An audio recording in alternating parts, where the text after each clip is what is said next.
Sharon LaFlamme with the Summer Detox Tips. I hope you're staying with me because I think you're doing a great job.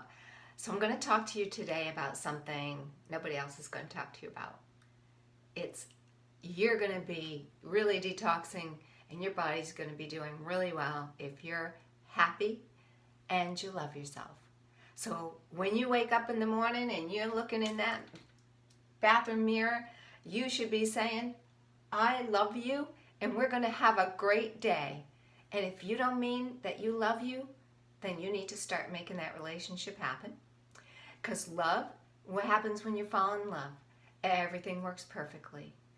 You're not happy, if you're not feeling good, your body isn't doing the cellular phase work of detox, your immune system isn't doing its work, nothing is working. You need to be happy. Okay, so that's my tip for today. And if you haven't seen any of the others, go back to number 1 and check me out for your summer detox easy tips. Have a happy, happy day. Namaste.